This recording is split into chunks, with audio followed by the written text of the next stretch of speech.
What's up, guys? Back in today with another tier list on the channel. Been quite a while since the last one. You guys know I love doing these. Do take quite a bit of time. I really like recording these 'cause it's just me yapping for like an hour, which is ironic because I don't not really too good at yapping for an hour except for when I'm on my own. But I guess I get to release my inner thoughts on a lot of the anime I watched over this last year. I do one of these pretty much every year. I'll probably link a playlist to kind of all my tier lists up above or in the description. But this year's probably been one of the ones I've watched the most anime. I think I counted 51. Do have a few disclaimers, of course. This is just my opinion. There's going to be some very unpopular opinions in here with you guys. So no hate, please. Again, it's just my thoughts. You guys might absolutely love some of the shows that I going to put in the D tier and vice versa. But one thing I did want to get out of the way is there's two anime here that I haven't actually watched yet. I'm recording this on Boxing Day, the day after Christmas. And the 100 Meters movie, which is by the creator of Orb on the Movements of the Earth, has not been released just yet. As well as the special for Kaguya-sama has not been released yet. I think they're releasing on New Year's or New Year's Eve. So I'll be watching those and then I'll be coming back to this tier list. So this won't be uploaded until New Year. I'm recording this again a few days in advance. But I thought I'd get the majority of this out of the way. And then I'll come back. Unfortunately, because it's a single use one, I'll have to put everything back to where I put it here. And then I'll put those two at the end of the video if you guys did want to check that out. Another little disclaimer is that there is Beastars Season 3 included in this. It actually came out last year, December, but funny enough, I done my tier list for the 2024 year one day before that came out, so I didn't include that in that tier list, so I thought I'd add it here, otherwise it would have just been stuck in this kind of 5-day limbo between when I done that tier list and the start of the new year. But yeah, we'll get straight into it. Again, not too much hate in the comments, please. But do let me know your opinions and things you do disagree on. I'd absolutely love to see where you guys play some of these things. Also, let me know some anime that I haven't checked out this year that is worth checking out. I know I've missed quite a few things, but we'll get straight into it. I believe this is by... Yeah, it looks like this is alphabetical order, so we'll start with 100 Girlfriends Who Really, Really Love You, and I believe this is Season 2. And I like this show. I like this show a lot. It does have quite a bit of fan service in, which I'm not the biggest fan of, as you guys know. But I could very much overlook that because the comedy's really good. I like the characters. Their chemistry especially is really fun. Just a really funny show. And I love the effort the creators put into this. You can tell they really care a lot about the source material. Always hard to kind of rank the first show when there's not too much to kind of compare it to. So I'd say B tier. And I'm going to try and order these, but I might go back at the end and do that because it might take a bit of time. Actually, I'll just kind of think about that throughout and try and put them where I put them. But this is definitely B tier, maybe teetering on A tier. And yeah, we'll get into A Star Brighter Than the Sun, which just finished airing. I thought this was alright. I didn't like the initial episode. I thought it rushed way too much. It covered their primary, or what would be the equivalent in the UK, of like primary school, and we don't have middle school in the UK. I think that would just be high school to us. You go straight from primary school to high school here. But it covered their primary school, their middle school, and then it takes place in high school. So started off quite weak in my opinion, but it grew on me quite a lot, like the very childlike mannerisms, and it essentially being a romance of like 10-year-olds in like 17-year-old bodies. I thought it was quite fun actually, but I will go in the C tier. They've done something that I'll mention later in one of the more popular romance anime of just like they made all these fuzzy, lovely kind of bright scenes, and it feels like kind of grifty to do that. It's just like artificially making a scene lovely or romantic just by placing a few filters on it. Didn't really kind of sit well with me at the start of the show, but again, as the romance kind of progressed, that ended up those moments were better. That's the thing. If you do those too early, it just kind of feels like, well, I'm not really too invested at this point. If you do them later on, it's like, oh, what a lovely scene. But yeah, C tier again, nothing special, an enjoyable show. That's the thing. There's not really too much to complain about with this show, but there's not much to really delve into and absolutely love either. as we get onto Apocalypse Hotel, which is probably one that you guys might not have watched, because this is a very underrated show that I watched at the start of the year, I believe, and it was awesome. That's going straight in the A tier.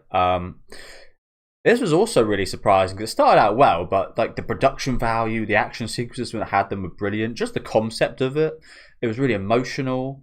I expected this to just be, again, your mediocre, just run-of-the-mill kind of seasonal thing, because there was also another anime airing that season about kind of running a hotel during an apocalypse, I believe, which I didn't check out, but I just thought, oh, okay, this again.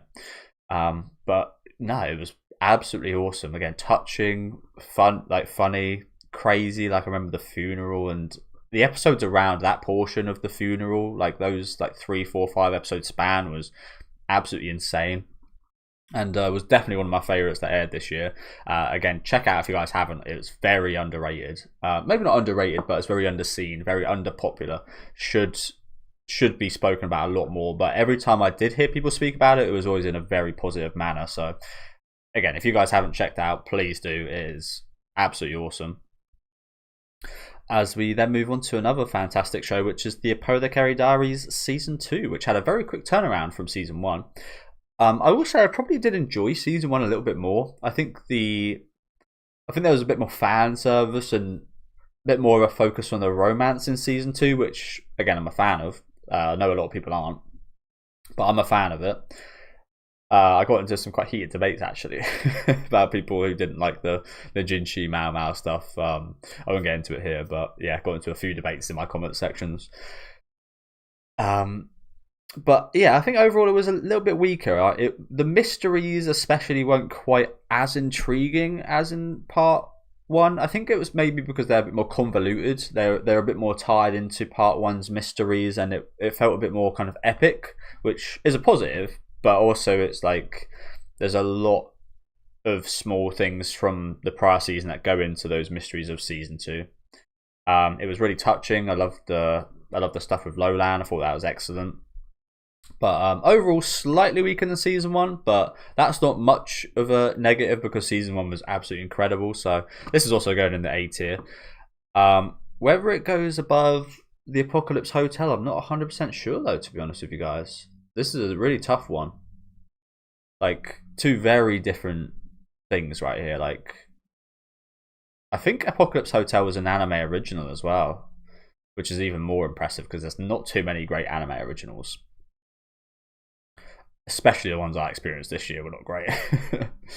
But yeah, again, I guess we'll come back to that. But I think the last time I rated Apothecary Diaries, it was in the S tier for Season 1, so a slight lower one this time. But I still absolutely love Apothecary Diaries. Mao Mao is still absolutely one of my favorite characters I've watched in general.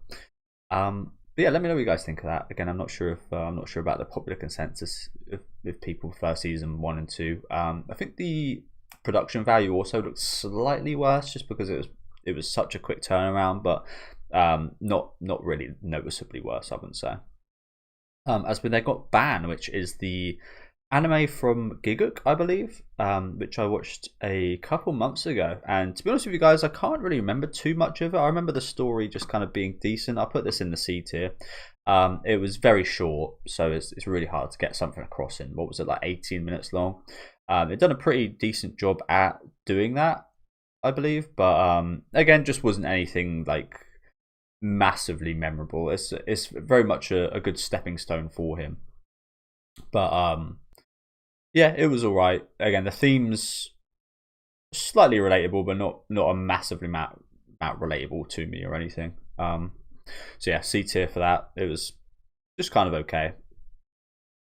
As we move on to the one I prefaced earlier, Beastars Season 3, which I thought was the best Beastars we've had since Season 1. And I think this will also go... this is another really hard one. It's definitely teetering between B and A tier. See, I should always try and like at least have a look at these before I do these videos, because I really do have like absolutely no idea where I'm putting this stuff before I sit down and record. But yeah, this is really hard between B and A tier. I really loved it. Like I said, season 2 was just like kind of okay for me. I went back and rewatched it, enjoyed it a bit more on my rewatch, but even so, it was a bit of a step down from season 1, and I think season 3 really kind of stepped back up. It was maybe even better than season 1. I guess it depends on how part 2 goes, but I really liked it. Really liked it. It was. I just remember that scene especially. It might not be like the most brilliant story writing or anything, but I just remember the scene with the rat kind of mech where they all kind of combined, and that was just fucking hype. I think we had Legoshi's granddad and all sorts, and the horse, BoJack Horseman. Like, that was just a sick season. It's annoying though, because is it that much better than 100 Girlfriends season 2? I'm not sure. I think I did prefer it to 100 Girlfriends season 2, but is it a whole tier above? If there was a tier between this is tough, man. Joe, I'll put it in the top of B tier by now, for now, and I'll come back to that one. As we've then got a bouquet of flowers for an ugly girl, I think the name of this show is. And I like this show. This is another one that probably you can't ever say anything's objective when you're talking about media, but objectively maybe not nearly as great as pretty much everything I've spoken about thus far, and would maybe be in the bottom of many people's lists in a similar kind of if anyone had similar shows watched to these. But I quite enjoyed this. This was a bit of a guilty pleasure for me. It wasn't much like this, but I used to watch Ugly Betty. I think it's got America Ferrera in. I used to watch that with my mum when I was a kid. And I always quite liked it. There was definitely some really boring episodes I remember, but I remember in general, like I used to like watching that with my mum. We used to watch that, Supernatural, and I think Doctor Who. I think they were all on around the same time, and I really like that. And like, this kind of reminded me of that. I mean, when you look at America Ferrera, she is not ugly, but this gave me really Ugly Betty vibes. So it's got a soft place in my heart. And again, I know objectively it's not that great, but I'm putting this the top of C tier because there were some really lovely moments. I especially enjoyed the end of the series, but even from like the off, it actually kind of caught my surprise of, oh, you know what, I was expecting this to be a very mediocre, boring romance, but it's got something that is just like really nice to watch and really comforting. So yeah, top of C tier for that one. Again, I can't imagine that would be too high on many people's lists, but reasonably high for me. Well, I say that it's like the second tier, but reasonably high for me. As they then got, again, probably one that's going to be quite controversial because this hasn't finished airing yet, but I have already dropped it. We've got Chitose is in the Ramune bottle, which I dropped, I think, 4 or 5 episodes through. One of the big negatives everybody's got about this is the release schedule. I think it got stopped for 3 or 4 weeks, I think it was, due to delays or something like that. So that's not great. To be honest with you guys, there's so much discussion, interesting discussion about people that like this show and don't like it. From both sides, I find it quite interesting. The people that really like it say that the people that don't like it are because they're jealous of the characters and so on and so forth. I've just said I really don't like this show. But I don't like it because the characters feel so empty in this show. They feel like a lot of them are caricatures, but they're not like the fun parody caricatures, or they're not the caricatures where they've actually got something interesting to them.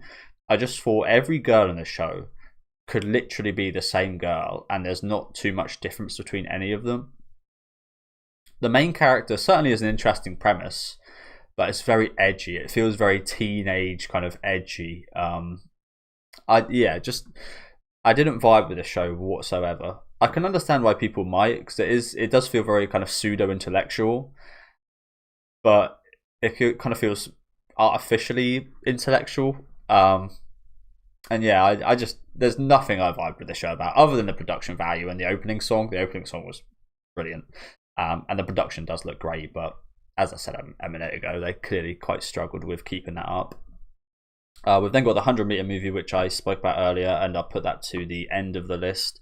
I'll find Kaguya-sama and put that at the end of the list as well, because I'll be doing that in a couple of days' time. I'll probably shaved and look a little bit different, wearing different clothes. But I will come back to those. I then go into City the Animation, which is by the author of Nichijou, which I watched not too long ago, actually. And this was also really good.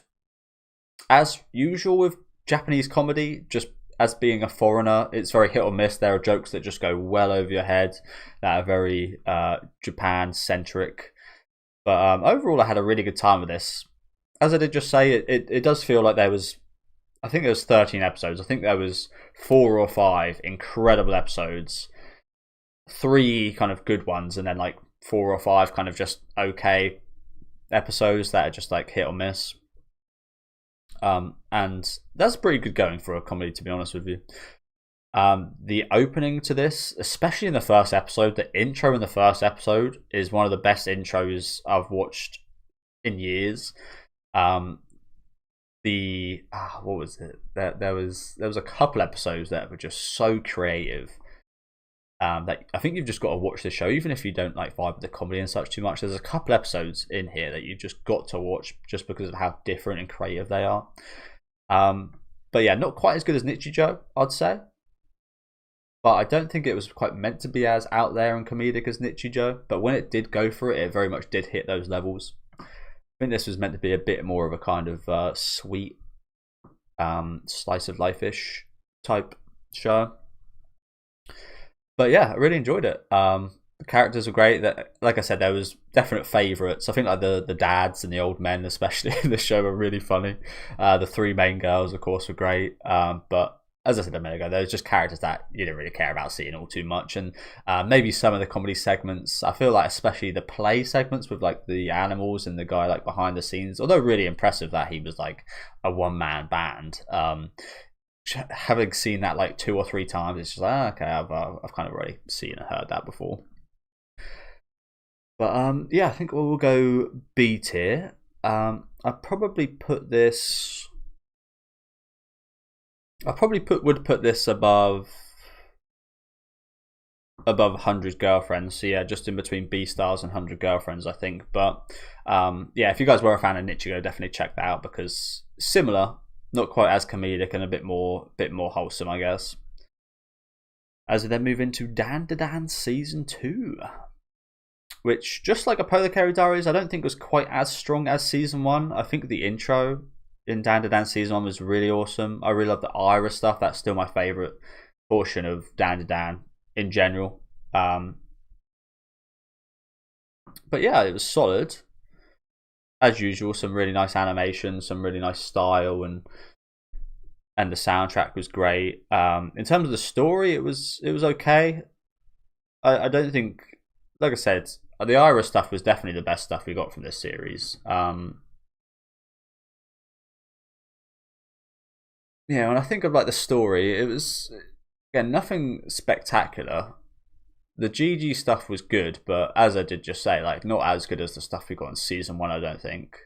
I feel like the relationship stuff was actually really well done in Season 2 with Okarun and Momo. I thought that was really well done. I loved how they progressed through the season. But yeah, not quite as strong as Season 1, I don't think.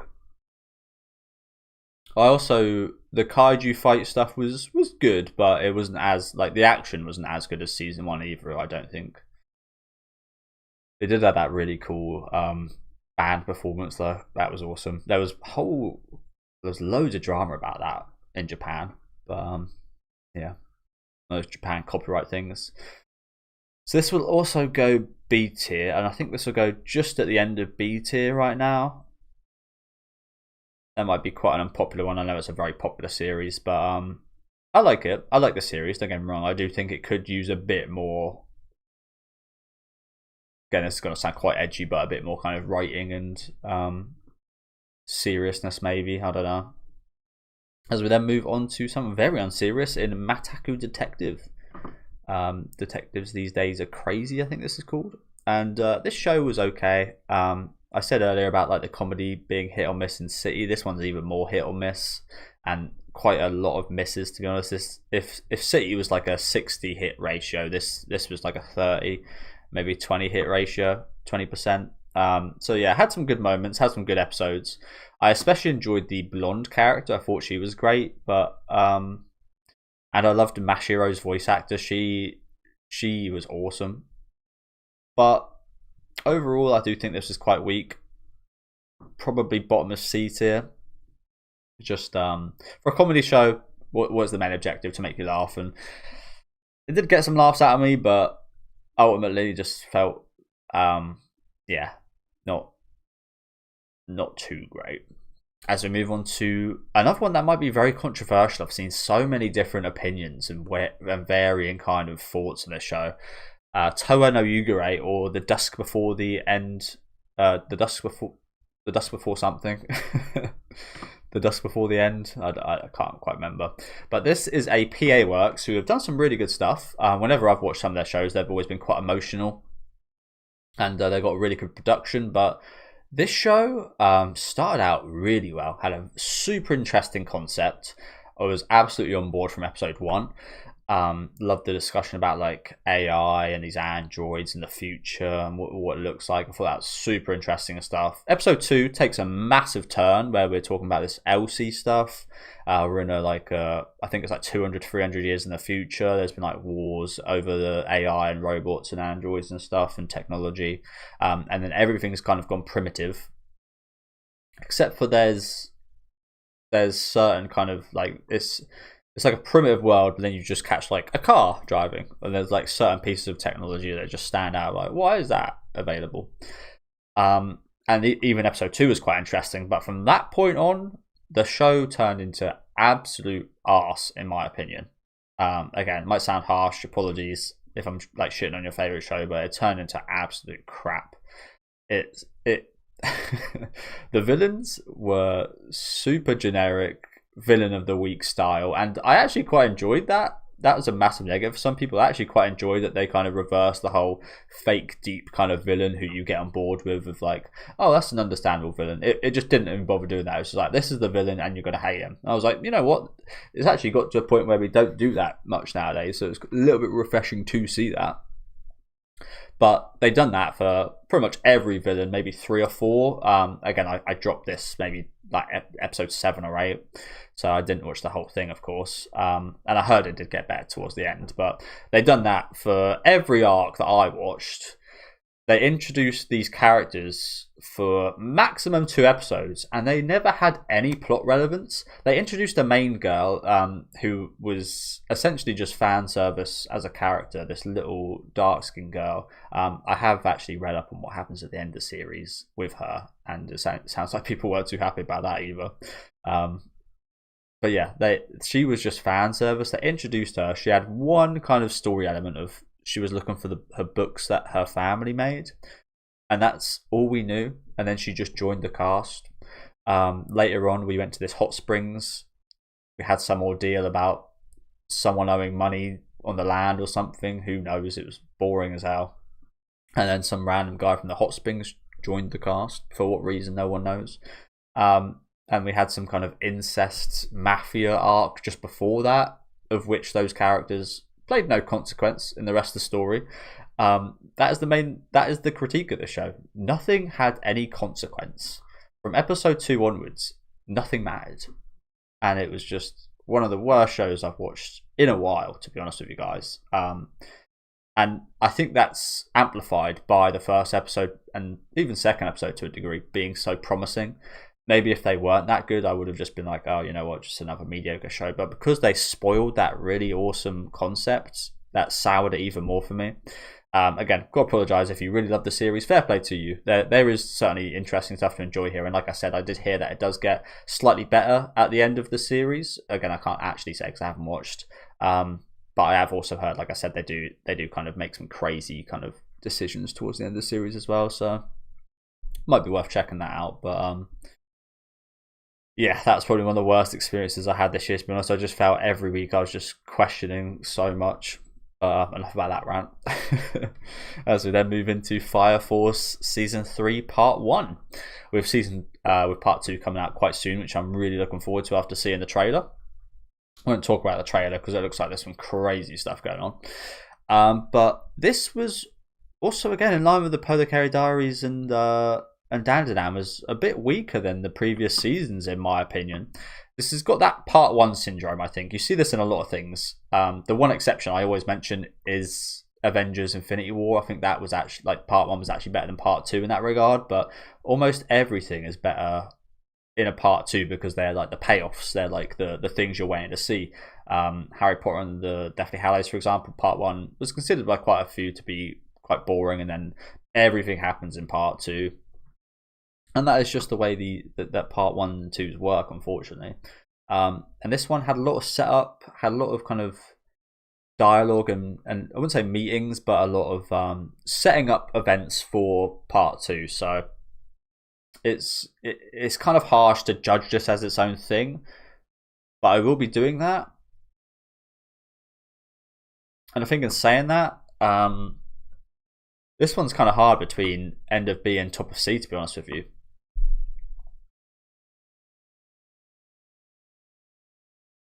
I do think, as I said, it's the weakest season of Fire Force we've had so far. So, although again, saying that, there were some like interesting things we did look at. It was a bit more story focused rather than kind of action packed. Although the end of the season did have some really nice action and stuff as well. The reason I bring that up is because my favorite thing about Fire Force is the style. It's the reason I love Soul Eater as well. It's so different.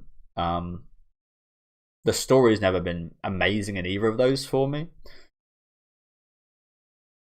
but I feel like they've done a pretty good job when they did focus on it this season. So I think I'll keep it in the bottom of B tier.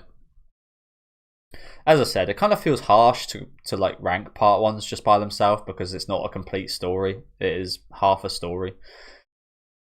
But yeah, might have to revisit that one later as well.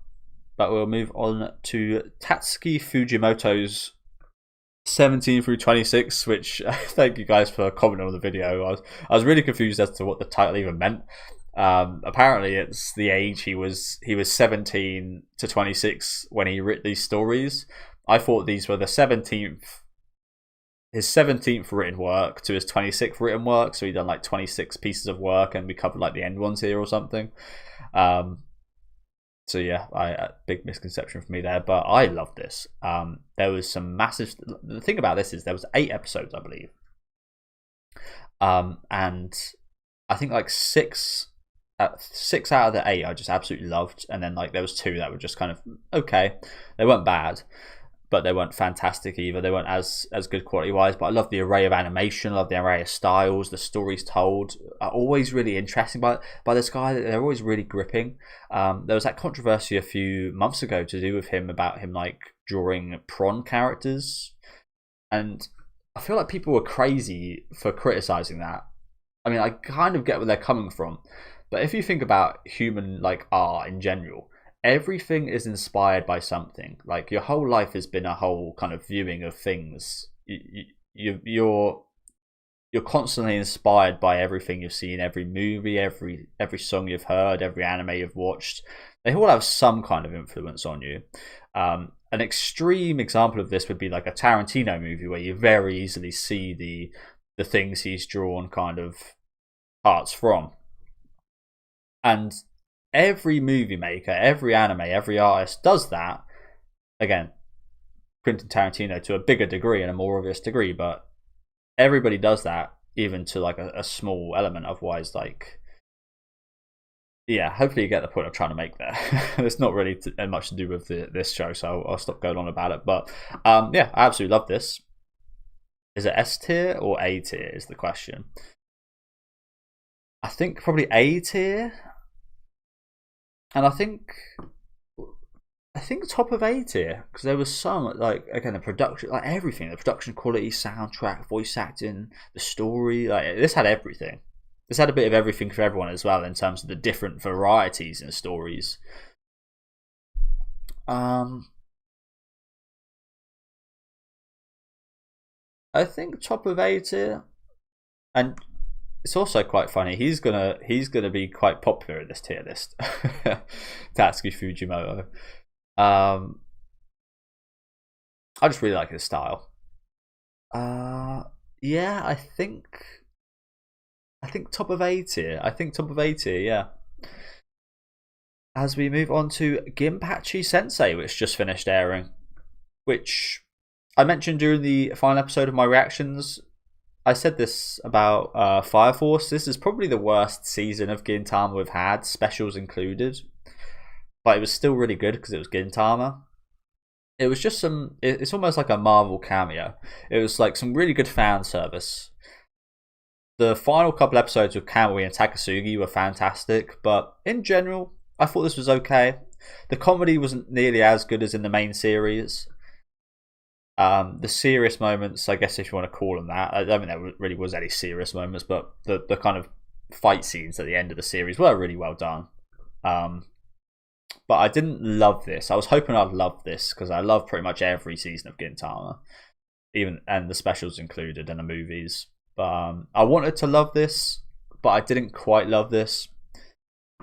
But as a massive Gintama fan, it hit the spots in terms of like seeing the characters again and having some good moments to them. But I can't realistically put this above B tier. I think I probably put it just under Dan in B tier, which feels really bad because I absolutely love Gintama. But that's just where it was all right. Like there were some fantastic episodes, but I think for the majority of episodes they were just kind of good, not great. And then we got Honey Lemon Soda, which is a very strange show. Very strange show. I liked it. Again, it's a similar kind of thing to Ugly Girl, Bouquet of Flowers. It's got a nice vibe to it. I remember specifically there being like 1 or 2 episodes where the pacing was just incredibly quick and strange. Like it was really hard to keep up with. It was almost like watching a TikTok. So it was a very inconsistent show. But I do remember, I don't know what it is about these kind of like mid romance anime that I just quite enjoy watching. I think quite a few people think that as well. Like there's just these shows that should be bad and should be like mids and just like something you forget instantly. But there's just something enjoyable about watching them.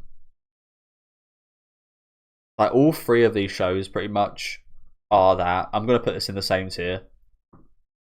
I'll probably put this above A Star Brighter Than the Sun. All 3 of these shows are that same thing. These shows should be mid, and they are in the mid category to be fair. C. But there's just like, I don't know what it is. There's just something like entertaining. Just like there's such an easy watch. Maybe that's what it is. They're just like, so easy to watch. You don't have to turn your brain off per se, but you can just kind of not think too much and just kind of be smitten by the show in a way. And I'm saying nothing but kind of positives about it. Like don't get me wrong, it's not very well paced. I don't believe there's too many like. I don't remember a single side character, so. I guess that says a lot as well, but it's enjoyable enough. As we move on to one of my favourite shows of the year, This Summer Hikaru died, which I absolutely loved. I won't lie to you guys, I wouldn't say it fell off at the end, but it did kind of. I don't know if it's because it got quite complex, but it definitely started out a lot stronger than it ended, I thought. I love the concept of this, with the kind of boys' love element, with the horror and the whole. It felt very kind of Higurashi-esque, there being like this mysterious horror in this secluded kind of place. I absolutely love that kind of thing. Like that is me to an absolute T.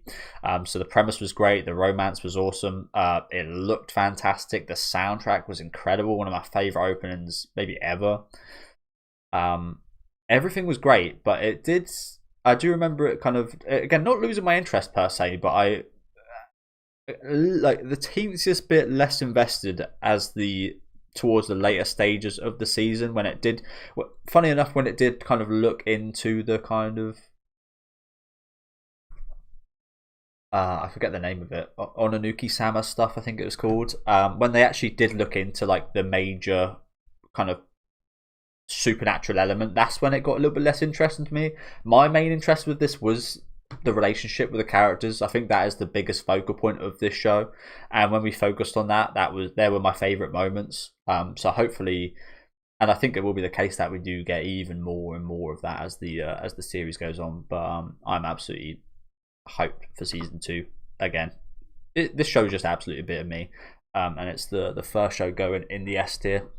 Very biased there. I mean, this whole, I mentioned in the intro, this is all just my opinion, so this whole thing is going to be very biased. But this especially is very biased because this is just like I said, everything I love. It reminds me a bit of Higurashi mixed with Summertime Render, which I absolutely fucking love as well. Yeah, they're all 3 of those shows that I just mentioned are in that kind of similar vein. And I love it. Okay, so fucking hell. Okay, so after Summer Hikaru died, we then have Grand Blue Season 2, which is another really hard one to rank. Another really hard one to rank. I'm not sure if I prefer Season 1 or Season... I think I probably just slightly prefer Season 1, but I don't think this was massively different from Season 1, to be honest with you. I like the new introductions, the new cast members. I think it's the sister, or I don't think she's actually a sister, but Iori's sister. Thought she was a good addition at the start. I forget the name of her, but the pink-haired girl we met later in the season, I thought was actually a really one of the most interesting characters in the show, I think, and one I'm looking forward to seeing a lot more. The romance elements towards the end of the season were great as well. Actually, I think I might have preferred this than Season 1, to be honest with you guys. I would say the production quality is still not fantastic as of Season 1. Like, it would obviously, as with a lot of shows, it'd be nicer if it looked nicer, but I don't care too much about that in my comedy shows, as we're getting to One Punch Man Season 3. Yeah, maybe I did prefer it a bit more than Season 1, but again, not a crazy amount. I mean, this is going B tier, I think, but whereabouts in B tier? Probably just below City, I'd say. Oh, I don't know, because like I said, even like the comedy was great, but also when it did get down to like some serious business, it was really good, and like I was really invested. It was like, especially for Iori, I think it was great for his character, just like cementing him as just like a lovely guy who's found himself drinking beers naked and so on. But like the essence of Iori was shown really well in this season. But it's so weird because I know they're both like comedy shows, but it's so hard to compare City and Grand Blue. Just like the style of comedy is so different, isn't it? It's an absolute toss-up which one could go where, to be honest with you.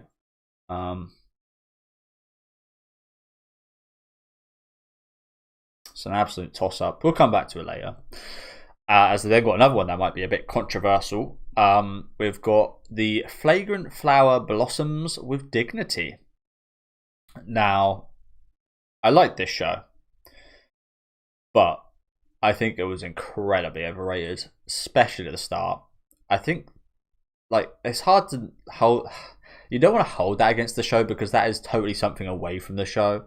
But when everybody says, "Oh, you'll love this. This is the best romance in however long. This is the best romance you'll ever see," and so on, you are bound to have very high expectations. And initially, this really did not meet those expectations. However, I think when it got to, I think it was around the midway point, when we started looking into, I forget the names of the characters, so apologies. I know Waggery, but what's the guy's name? I forget the guy's name.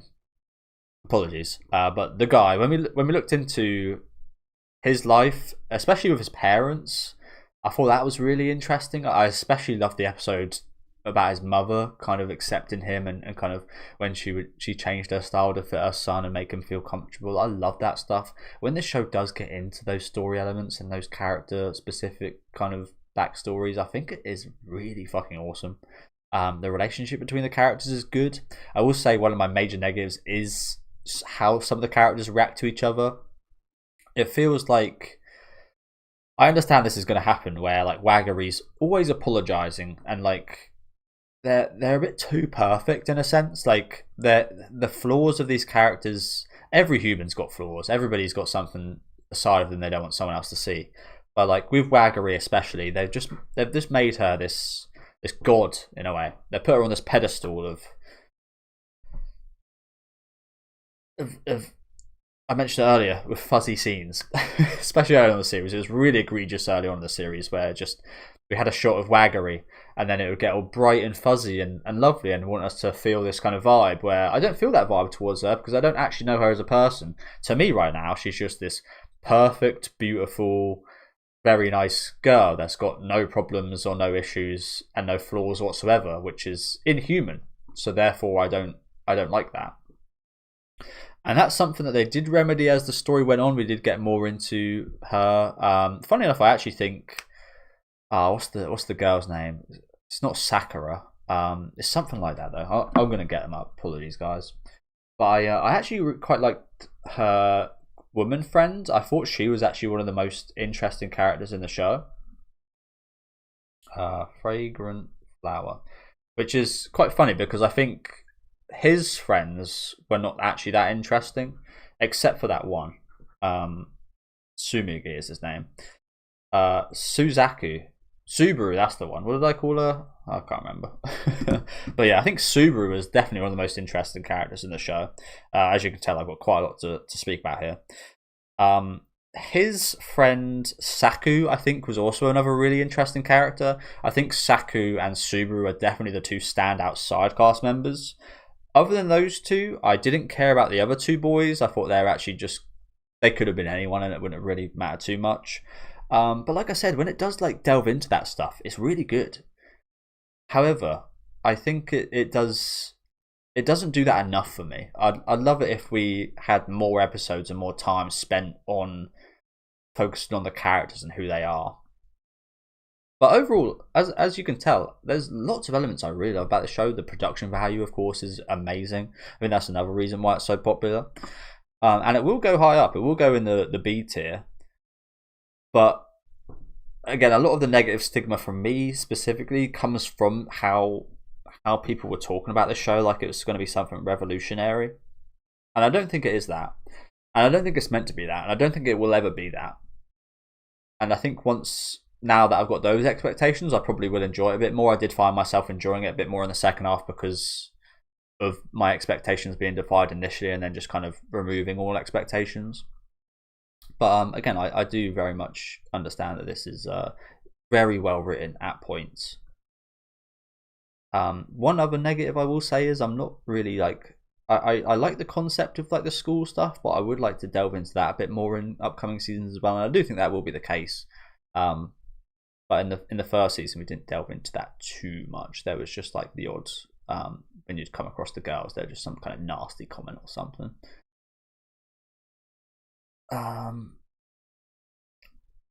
Where this would go though, I think I'll put this just below Dandadan, I think. The rating has come down quite a bit for the show, more in line with what it should be, but it still looks quite overrated to me.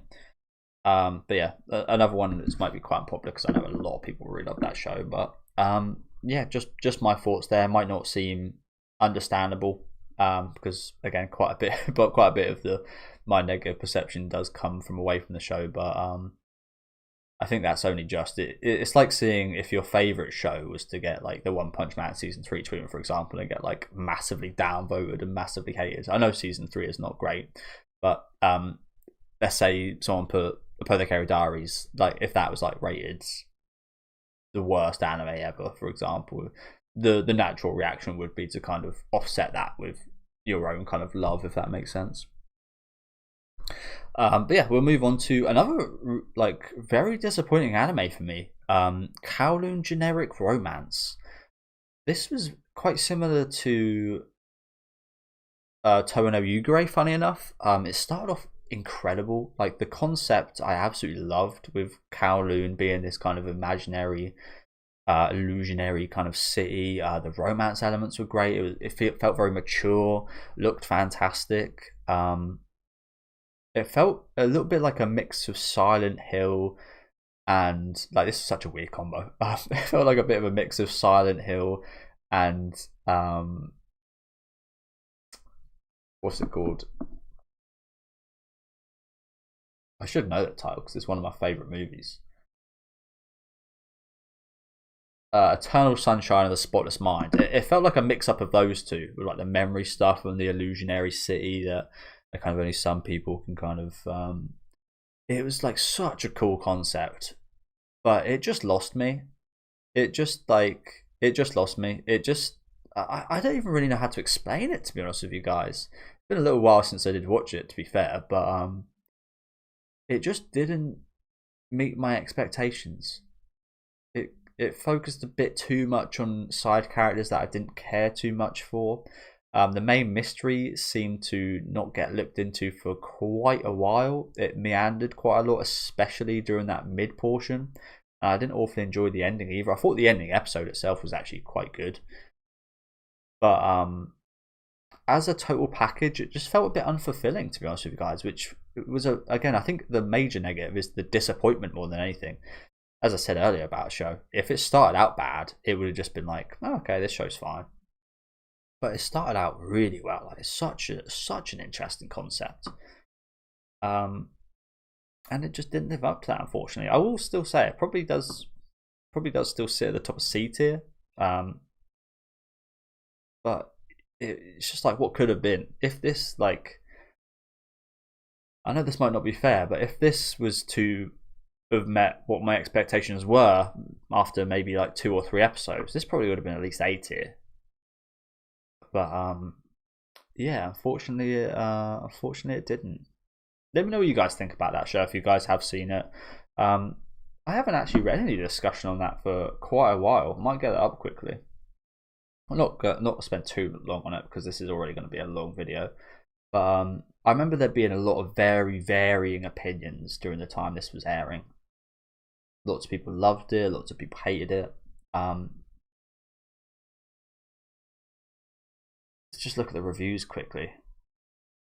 Oh, okay. That's actually surprising. So I was expecting it to be like 20, 20, 20, like 20 would recommend, 20 wouldn't, and 20 are varying, but it's actually more so recommended. It's got a massive portion of people with mixed feelings on it, but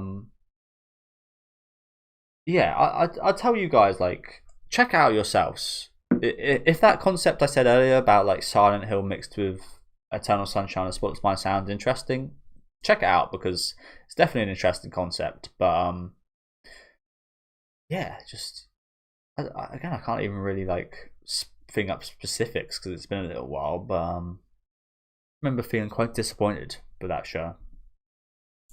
As we then move on to Kono Kaisha, which was a slightly different kind of romance. It was one not at school, which is unique in its own way. But this was a kind of office-based romance show with actual adults and seeing them dating, and I think this was fun. Again, it wasn't anything spectacular. Don't have too much to say about this, to be honest with you. It was just another kind of nice watch. So I put it towards the mid/top of C tier because it was a bit more of a mature romance. It was quite wholesome, but again, it wasn't anything too special. Not too much to talk about there. As yeah, again, we go on to another very disappointing anime for me called Lazarus, which is, I believe, from the director of Cowboy Bebop. And this did have some spectacular action sequences. I think I dropped this at episode maybe 4 or 5 because it was just going nowhere, and I think I think I read that it still went nowhere for quite a while. But it felt, I said this earlier about Toa no Yugure, it almost kind of felt like episode of the week kind of thing where it was just stalling. It felt like it didn't feel like there was a story kind of progressing or like going in stages. It felt like we had a story from episode 1 and then we just stalled any progress. Every episode I watched after, maybe the second episode, it just felt like we didn't actually get anywhere to do with the story or characters or anything.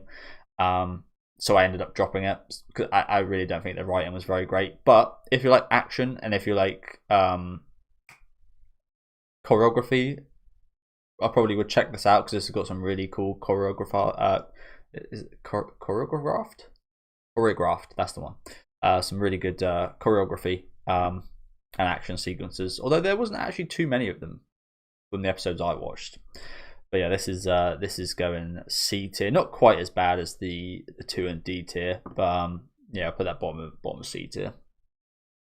Just wasn't that interesting. The characters weren't interesting, and the initial premise was super interesting, but like I said, just went nowhere, unfortunately.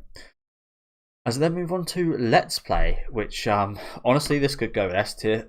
This could go D tier. I think it's going to go D tier.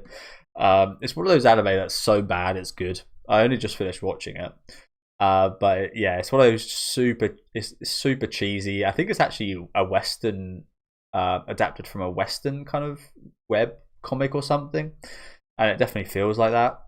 It's about a game producer, and she gets like negatively reviewed by her favorite streamer, and then gets review bombed, and then that streamer ends up moving in next door, which sounds like a really cool concept, and it is a cool concept. But it's egregious. The worst thing about this show for me is the emotional elements, which sounds very strange, but every time a character feels an emotion in this series, there's a looming figure behind them with a bobblehead that says the name, for example, depression or anger, and it feels the need to spoon feed you things like that when in reality you should just show the characters sad or angry. that would make sense, but not in this show. But honestly, I said this a bit ago, it's so bad it's good. There's so many comedic moments, unintentional comedic moments in this show. I'd honestly tell you guys to check out just for that alone, especially towards the end of the series. There's some certain scenes with a character called Link that are just hilarious. So I get a lot of fun out of it, but I can say objectively it is pretty terrible. The style is pretty cool, and the concept's pretty cool, but other than that, it's there's not too much to kind of delve into other than to just kind of laugh at it a little bit. But we'll move on to May I Ask One Final Thing that just recently finished airing. Now, this is another really hard one to rank because I do think this was quite overrated as well, actually. It looks okay. I love the soundtrack. The soundtrack's great. Scarlet as a character is fantastic. There's not too many other characters in this series that are even close to her though, which is quite unfortunate. She's just head and shoulders above every other character, which like is a positive for her, but like a negative overall because it does make the kind of weakness of the other characters stand out a bit more. But there is plenty of her beating up monsters, so it's satisfactory. The story's okay. It's just kind of okay with a really awesome main character, I feel. It had this cool concept of the villain. I won't spoil it or say anything about it here, but it had a cool concept with the kind of overall villain. But as I said, it's just like, yeah, it's just like a decent show with a great main character, and sometimes that can carry a show, and that did kind of carry the show, but it didn't carry it too much. So I think this will go C tier as well, probably top C tier to be fair. As I said, I do think it was a little bit overrated. I love the opening though. I love Chico Funnyworks. I think they're absolutely incredible. And yeah, I didn't find the finale too good either, to be honest with you. That was one of the things I mentioned during my reactions. It kind of feels like when we did get to the action sequences, because the animation wasn't too great, they all kind of felt a bit rushed. It kind of felt like they rushed to get to the end of the fight, so they didn't kind of show us too much of the fight animation and kind of expose themselves a bit. It didn't look awful or anything, but it just felt quite rushed in terms of the fights. As we get on to Kaiju number 8, which is something I was really surprised to see the other day, that the series is ending next season. Which is crazy, no? Feels like the show's just kind of started. It really does feel like there should be another 60 odd episodes. I don't know about you guys, but it really does feel like it's only just kind of kicking into gear. and it's going to be ending in the next season, which is crazy. But away from the point, season 2 was, as with many shows I mentioned here, not quite as good as the initial season. Not quite as good. I think the initial season done a really good job of setting things up, introducing some cool characters. The progress some of the characters made in the season was good. I do think it probably didn't have enough of our main character. I forget his name now. It's not going to come to me. Called Kaiju. It didn't have enough of the main character in this season, but I think Shinomiya, her progress was really good. The whitehead guy, I forget his name now as well. I thought he had quite a cool character kind of progression later on in the season. But yeah, not quite as good as season 1. And overall, I like this show, but I don't think it will ever be anything like above like a 7 out of 10 for me. I don't think it has the capacity for that. Because the writing is not fantastic. It's just a shonen. Like when you think of a shonen, I think what comes to mind is something like this to me. Like there are shonen that I like absolutely love, like a Hunter x Hunter and such, for example, that like go well above and beyond what I'd think of like a usual shonen. But when you think of like your bog standard shonen, I'd probably think of like something like Kaiji Number 8 with some cool action sequences, not too much story, some pretty decent character writing, but like nothing special in kind of those regards. So this being weaker than season 1, I think I probably would put this bottom B tier as well. I'm a guy. I do just sometimes like watching things fight kaijus. And I think the animation, I can't remember. I think it looked pretty similar to season 1, to be honest. But yeah, not. I think another thing is this, in a similar manner to what I said about not being quite as good as season 1. I don't think it was as memorable as season 1 either. It ended off on an interesting note with like this whole situation that it kind of ended off on. I thought was really cool, but I think that more props up the next season to be better than it does kind of amplify that season. As we then move on to Mechanical Marie, which is a show I didn't finish the last episode. I really couldn't be bothered to, because it was just kind of really average in every way. It didn't kind of, it felt a bit like one of these romance anime I said earlier, but it kind of misses that kind of, it doesn't quite have that same fuzzy feeling, especially for me, again very biased here, because it uses AI with some of the images. That really put a downer on this series for me. But it's just kind of there. There's not great writing. I kind of like Marie, the main character. Marie 2 is pretty cool as well, but like I said, they're not really that interesting. Quite predictable. It's not awfully comedic. It's not awfully romantic. It's kind of one of the ones that is just like, it hasn't really mastered or done great at what it's going for, but it's kind of, it's gone for a lot of things that have done them okay, if that makes sense. Yeah, it's okay. I'll probably put that D tier. You know what? I think it's probably better than Lazarus. Actually, is Lazarus C? I don't know. Again, I didn't finish it, so it's kind of hard to say. I'll keep it there for now, though. As we get into Medalist, you guys know every time I talk about the show, I bring up my biggest complaint with the show. It's nothing to do with the show. It's the subtitles. And there's just nothing I could do about it. The subtitles for this series officially it's not a translation from the Japanese. It's the dub. So the dub interpretizes what the Japanese people say, and then they create new lines to fit the mouthing, and that's how you get a dub.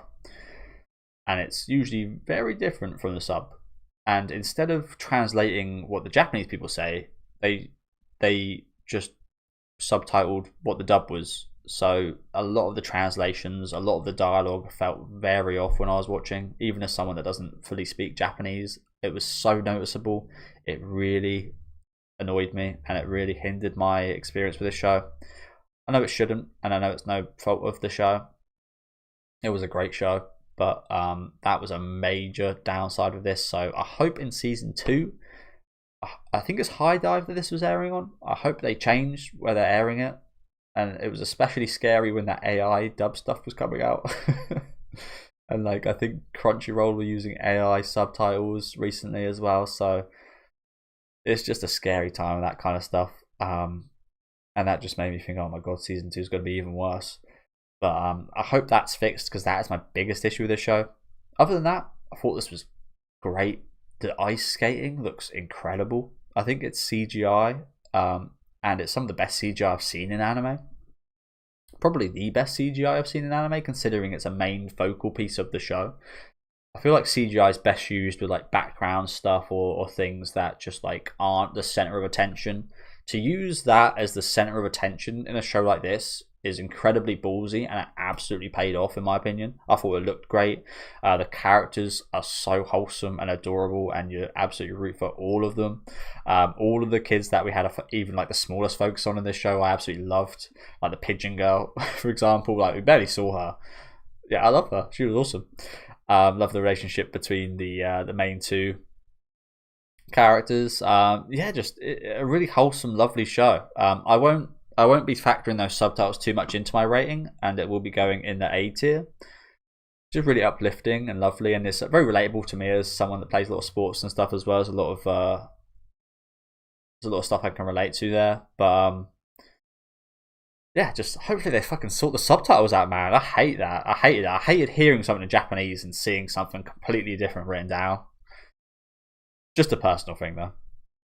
As we move on to the final season of My Hero Academia, which finished airing a couple weeks ago. I really liked it. I can't lie to you guys. Unpopular opinion here, maybe. I actually think the last couple seasons were better than this final season. I think they looked into things I was a bit more interested in. This was a very nice wrap up of things. This was quite what's the word for it? It just like it wrapped things up nicely. It put a nice bow on things. There was some really awesome kind of endings for characters, and I liked it a lot. Don't get me wrong, but I do think season 7 and 6 were stronger than this final season, just in terms of the themes and the characters they looked into and so on, and the backstories we covered. But still a really satisfying end to My Hero Academia. Really satisfying end. And I think I'll put this. The action was also probably some of the best looking action we've had in the main series, away from the movies as well. I think I did prefer B-Star, so I will put this at near the top of B tier. Yeah, that looks good. I think I slightly preferred B-Stars and preferred Medalist, but yeah, still a really good season. Like I said, not really any negatives to say about it. I can't really find any faults of it. Just like I said, didn't really enjoy it quite as much as these other 6 anime.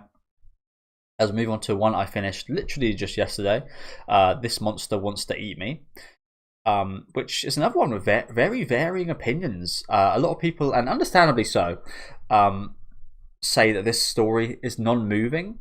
They say that this story's gone nowhere. And I would kind of agree with that to an extent, but I don't actually think that's the case. I think on the surface that looks like the case, because, slight spoilers here, we started off the series with a monster that wanted to eat a girl. It's in the title of the show. And then that changed. And then at the end of the series, we're back to that. End of the season, should I say, we're back to that. So on a surface level side of things, I can see why people would think that this story hasn't moved or the characters haven't kind of changed or anything. But when you actually look into it, when you actually think about the characters and who they are and what they're going through, that is just totally not the case. Things have actually turned a lot, especially in regards to the yokai characters in this show. Hinako herself is very interesting, but I love the look at Shiori we've got towards the end of the series. I think that's been fantastic. The production, you can tell they really care about this series. There's been 2 special endings for the series. One completely new one, sung by I think it was also sung by Ifaruz, but there was a drawing by her as well as a bunch of new artwork. There was a special ending version of the song with Shiori singing it. Like they don't have to do those things. They do those things because you can tell they really care about the source material and what they're adapting. So the love they have for that material really comes through in this adaptation. I think it looks great, it sounds great, the story's great, the characters. There's 3 characters in the show, 4 maybe, for a couple episodes, but there's pretty much 3 characters in the show, and they're the sole focus, and I think that's so good. Like, there's no massive side cast to get kind of worried about it or anything. Like, I really like the show. It's similar to Summer Hikaru Died in a way. It's got that horror element of mystery and such that I'm really interested in. A little bit less mysterious, doesn't really have too much of a mystery per se, but as I said with Summer Hikaru Died, the biggest thing for that show for me was the character relationship, and it's very similar here as well. I will say this is not quite as good as Summer Hikaru Died, but it's a similar kind of vibe, and it's a vibe I absolutely love, so this will be going... this is... the more I think about it, the more I'm just going to put B-stars up here. Because every time I think I'm going to put something B tier, it just can't quite beat out B stars. So I think I'll put this top of B tier. Top of B tier, maybe low A tier. I'm not 100% sure at the minute, but I'll keep it top of B tier for now. It's another one, again, I'm incredibly biased towards. Maybe if I was looking at it more objectively, it wouldn't be quite as high, but I am looking at it in a biased manner. As we've got Muri Lover, which I think's also got a... Sorry guys, I think I might have messed that up as well, because that's got a couple episodes coming out soon. Yeah, that's got 5 special episodes airing in January. I think that aired this year though, so I think I can do it on this tier list, right?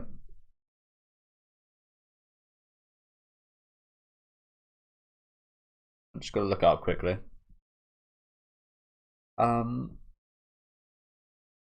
Yeah, it did. Yeah, it aired in the summer season.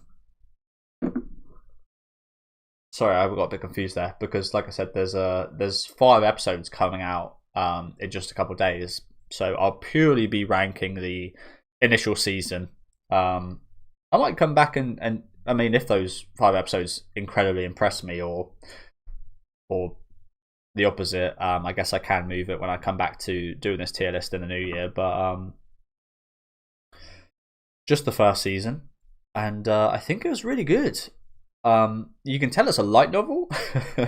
Like, this is probably the most light novel show on this whole list. Like, there's a lot of dialogue.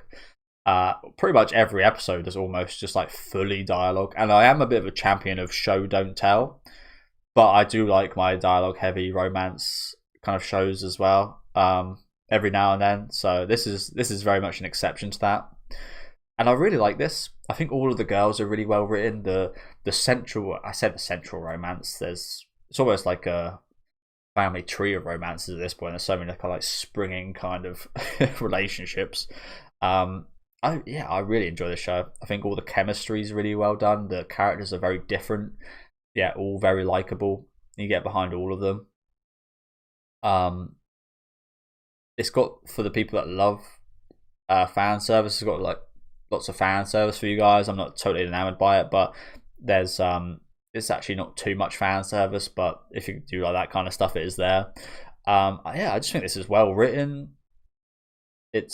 You get behind it. It looks really nice. Again, I can't really say any negative about it. Maybe if you don't enjoy characters just talking for a whole episode, you wouldn't enjoy this. But yeah, I really like this show. This will be going in the B tier.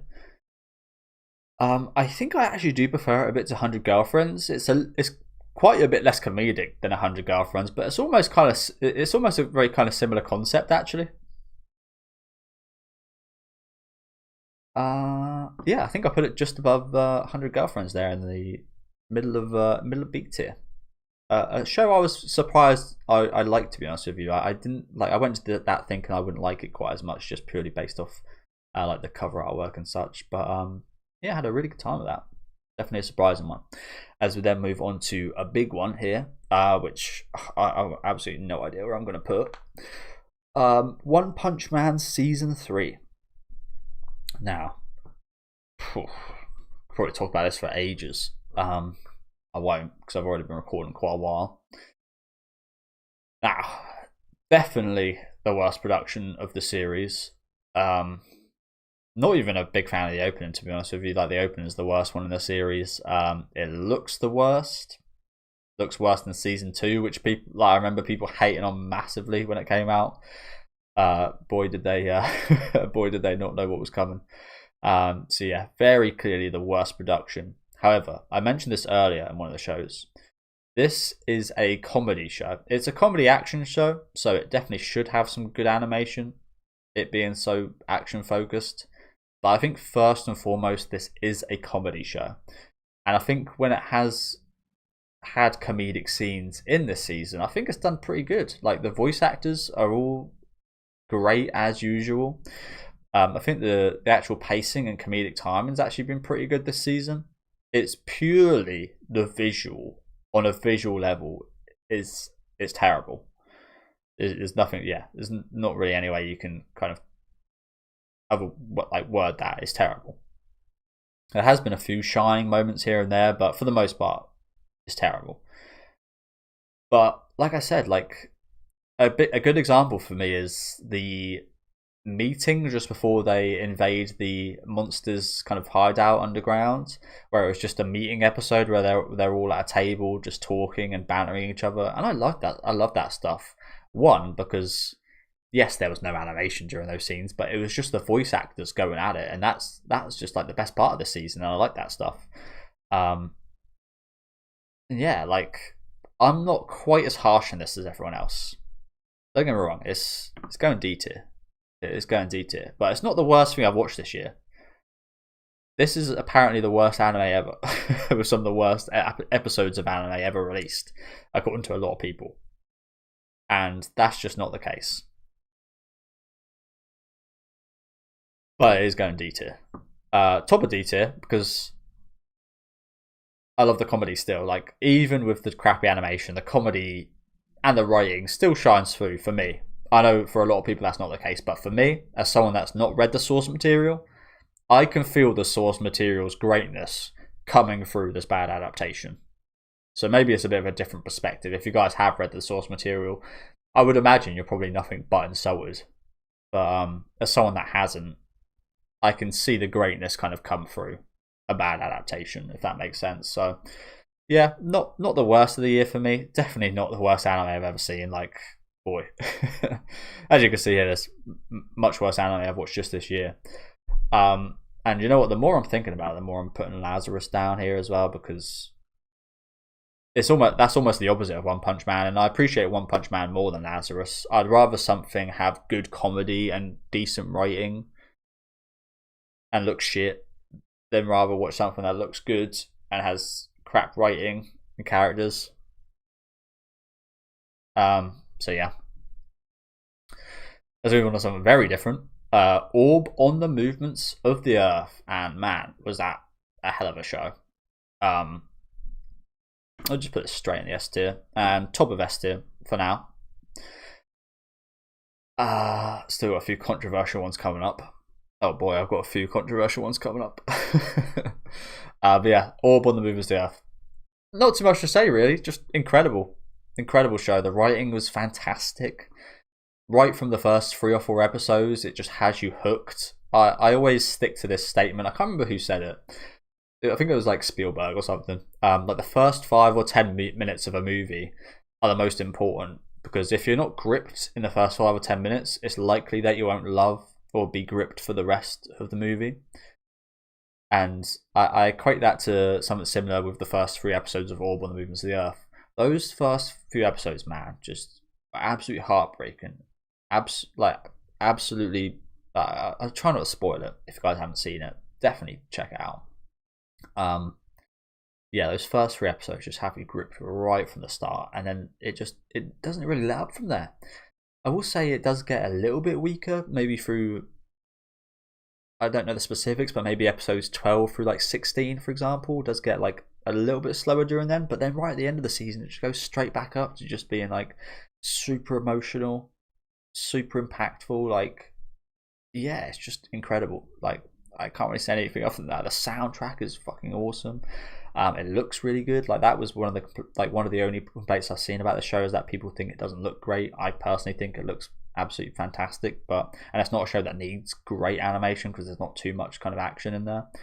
But yeah, everything about it, the characters and the story specifically are just fucking awesome. One of the best things I've watched on YouTube in general. The impact the show had on me, as well as like everybody that was watching it. Like the cultural phenomenon of the show was just awesome to see. That everybody that watched the show just absolutely loved it. And yeah, I can't really say anything other than praises for it. Like it was just awesome. One of the best experiences I've had watching and reacting to anime on YouTube. Okay, so after gushing over Orb on the Moon of the Earth for 5 minutes, we've got ReZero Season 3, which I believe is specifically the second half of Season 3. Because I think the first half came out in 2024, bloody hell, 10 years ago. 2024. Third season. So yeah, it started airing in October 2024, but finished in March 2025. So specifically the second half, which I thought was good. I do think it was, again, as with many of these things, maybe the weakest season. It introduced some really cool authorities. I think they're called villains. I'll just say, just freeze. Had some really cool villains. I loved the transforming girl. I love that kind of concept of transforming, mutating, kind of shape shifting. That looks really cool, and the effects they had on that in the season was great. Love the Garth stuff. Amelia was fantastic. Subaru was okay. He wasn't especially kind of the main focus of the season or anything, but overall, like I said, probably the weakest of the 3 seasons so far, I'd say. But even saying that, I still loved it. I still thought it was great. Especially on an action standpoint, this season very much did feel more like, I'd say season 2 felt more like a psychological kind of, and season 1 as well. They felt much more like psychological horror-ish, whereas this season felt quite a bit more like an action show. And I think I do much more prefer that kind of psychological aspect to it, which I have heard will be coming back a bit more in the next part. So be looking forward to that. But yeah, probably my least favorite season of ReZero. Yeah, I still really enjoyed it, and it will be going in like season 2 is probably my favorite season, closely followed by season 1. And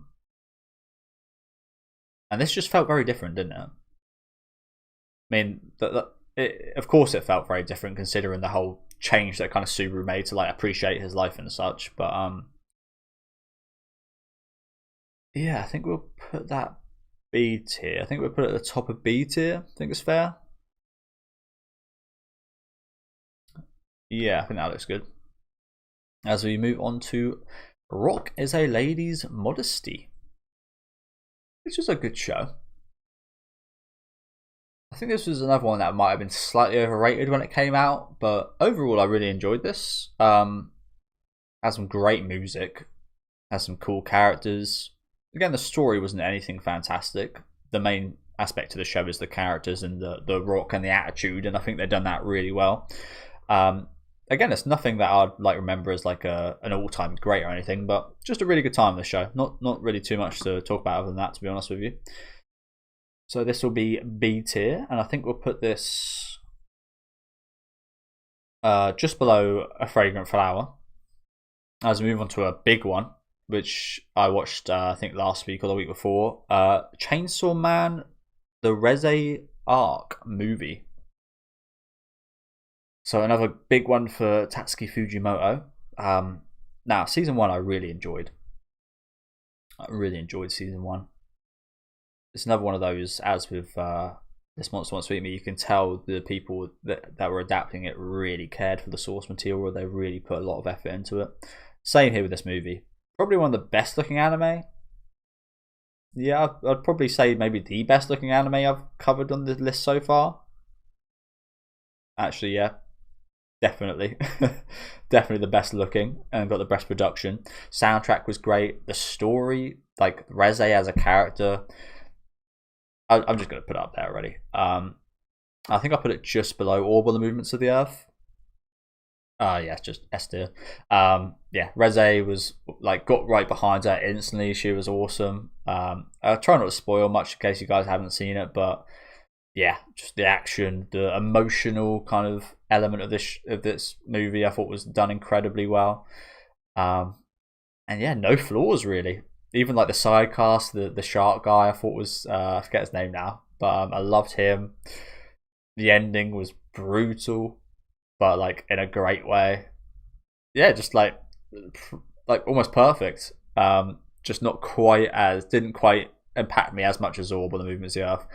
If you guys, I mentioned this a lot before, but one of my main kind of ratings and things I put higher up on lists, for example, like Clannad being my favorite anime, are things that massively emotionally impacted me. And I cried quite a lot during Orb on the Movements of the Earth, so it goes without saying that that had a lot of emotional kind of impact on me. And I felt a very similar emotional impact during the Rezi arc, don't get me wrong, but it didn't quite kind of break me to that kind of degree. But yeah, absolutely loved it. Fantastic again. Can't really name anything I didn't like about it. As we move on to Sander, which is a very strange show from the same author as Beastars. Very strange show. This author has all kinds of very unique thoughts, and loads of interesting kind of concept delve into. Like this show covers things from Japanese kind of how they're not making kids anymore, the preciousness of children, Japanese economy in general. Like this covers some very interesting segments. Yeah, this is a show about Santa at a school. It's very unique. I liked it.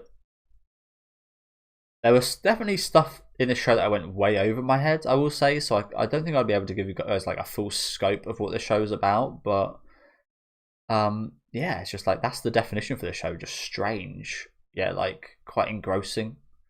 Got a really awesome style. I love how it's animated. It looks quite a bit like, I think it's by the same people as Dan, in terms of studio, and it has a similar kind of style, a bit more sharp.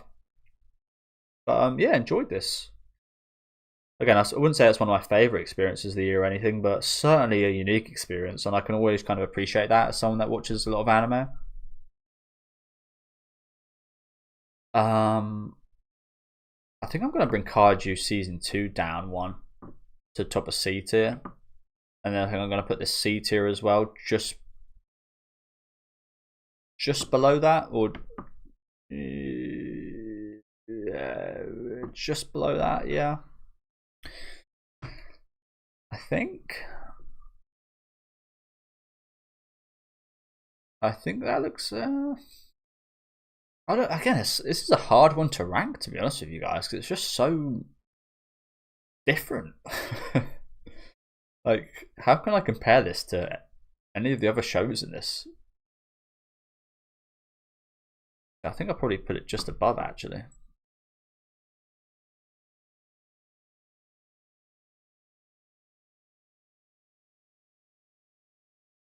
Now I'm looking at it, I might change around some of the orders just before I move on. I think I might put Fire Force here as well.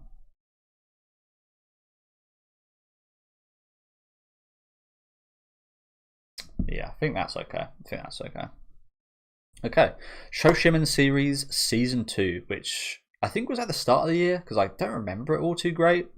But I love a bit of Shoshimen series. I think this show is amazing. It's like a mini Monogatari for me. As I've said before, I love mysteries. I love any shows with any kind of mysterious things that have to be figured out, that takes like investigating and like detective work, and yeah, I just love that kind of stuff. So this is another show that just like hits a personal bias of mine, and I love the characters. Like Osanai is fantastic. Like I love her. She was big in this season as well. with the whole fire stuff going on. I remember at the end of the season, I think there was like some knifed fucking woman. Like, it's just like the mysteries in this series are really interesting, and they're super hard to actually figure out. Yet you are kind of capable of figuring them out. Not that I ever have, but I love the attempt to figure them out. I think it's just like, yeah, I just really like the show. I think the characters are great, the production's fantastic, the soundtrack's great. Just everything's good about the show. It makes me really excited to read / watch Shioka. I think it's by the same author, and I've heard it's really good. I've heard it's better than this, and I really love Shoshim series, so I'd hope to see another season of this, but I think it's been fully adapted. Forgive me if I'm wrong. But yeah, my type of show, this. Where would I put it? I did really enjoy, like, this. Again, I don't know if it was better than season 1 or not, because I really like season 1, but this season had, the mysteries went on a bit longer. The arcs are a bit longer, so it had a bit more focus on them. I kind of liked some of the shorter stuff in season 1.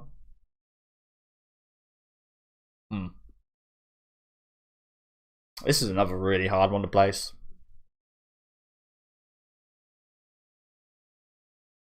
This is another really hard one to place. I think I'm going to put it just below ReZero. Just again, just my type of show. My type of show. And you know what's also really funny? Almost every time I've come onto an anime, it happened with Gintama. I should have mentioned this earlier. It happened with City. The opening songs for each of the series have been playing on my playlist. Grand Blue earlier. It's so funny that every time I get to one of these like Sakamoto Days, that the opening song for it's been playing. But I love Sakamoto Days. I know this might be quite an unpopular opinion on the opposite side of things, but I love Sakamoto Days. I think it's amazing. Season, what should I say, part 2 is even better than part 1, I thought as well. My biggest negative of the show is the fact that I'd love to see more of Sakamoto's wife and daughter. I think they could use a bit more exposure to us as the audience, because they're usually such a thing used against him. They're such a massive importance to him. They don't really have as much importance to us as they do to him, just because we haven't seen them quite enough. So that's my biggest complaint. I would like to see more of his actual family, even just like a special episode of his family going on like a trip or something. Just something like that would be really appreciated. But yeah, the action is great. Like, I like the look of it. I know it's not the best animated. I know it's not got the most frames or the most dynamic or whatever, but I think it looks good. Like, the style's really cool. The characters are great. It's just got this really cool vibe to it as well. Like this, brother. I've got this fucking woman whispering in my ear. Sorry. ASMR shit going on in my ear right now. It's hard to concentrate. What was I saying? Yeah, the vibe. Like, I don't know how to describe it. It's just got like this special vibe, which is not a great explanation, I know. It's just like, it's got this air about it. This air about it that's just like really fucking cool, and something that I really dig. I can't quite put it into words, but it's again a bit akin to Summer Hikaru Died in a different way. It's just something that really appeals to me as a person about the show. Again, especially part 2. There were some fucking awesome scenes in part 2. That was some of my favourite of the year. So this is going high up, and I'm very happy with seeing a season 2 that looks even better than the first season as well, from what I saw in the trailers. I think this will go just above Medalist. I've got like, I don't know if it's a soft spot or what, but just something about this series just appeals to me more than most people. I love it. It might be another case of like One Punch Man, not quite as bad, don't get me wrong, but another case of where the source material just absolutely shines through, and just something I can connect with the author about the show. Like I said, it's just, I can't put it into words, but I really enjoy it. I love Sakamoto Days. But yeah, we'll move on to, again, like, is this a coincidence? I swear to God I didn't pick these songs. This is just how the playlist runs. We've got Silent Witch open and playing right now. and almost exited out there. That would have been a disaster. Yeah, we got Silent Witch up next, which I liked. Again, the production's great. The story's good. I like Monica as a character. I think she's really sweet and nice. The side cast is actually surprisingly quite good as well. The overall story I'm not totally enamored with.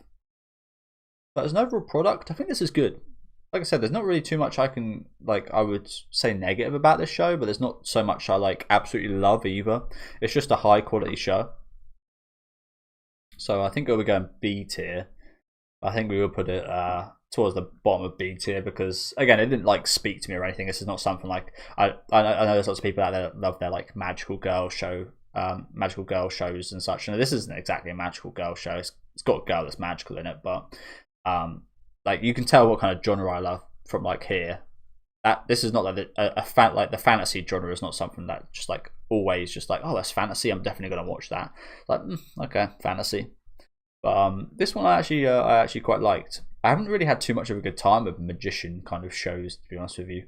The stuff I've watched, I usually find them quite boring. So this is quite refreshing in that sense. I guess mainly because the aspects I like about the show didn't really involve too much of the magic, to be honest with you. It is mostly like how Monica is as a person. But yeah, we've got another big one coming up now, which again probably gonna be very controversial. Solo Leveling Season 2. Boy, yeah, I'm gonna get some comments on this video. I can already guarantee it. I didn't love it. I didn't even really like it, to be honest with you guys. Again, the guy inside of me, like, I like the action. The action looks cool. Like, it goes without saying. But even the action's impeded for me because the action, for most part, like the stuff with Jinwoo looks really cool when he's actually fighting. Looks really cool. But half the time, it's just his posse of shadow soldiers. It's his posse of shadow soldiers fighting. Just hollowed versions of characters we've beaten before fighting for him, and it feels a good example of what I see it as. I don't play these types of games because I don't like them, so it goes without saying I don't like this either. But it feels like a RPG auto battle. Like, I love my RPGs. I'm currently playing Lost Odyssey, which is incredible. It feels like it just feels like auto battle. You've just sent your crew out and you've just clicked auto battle, and you're just watching them fight. And that happens with a lot of these kind of gamey shows for me, of like shows that feel like a game, like Solo Leveling, where they like level up and get items and such. It just feels like a game you can't play, and it's nowhere near as interactive of a game.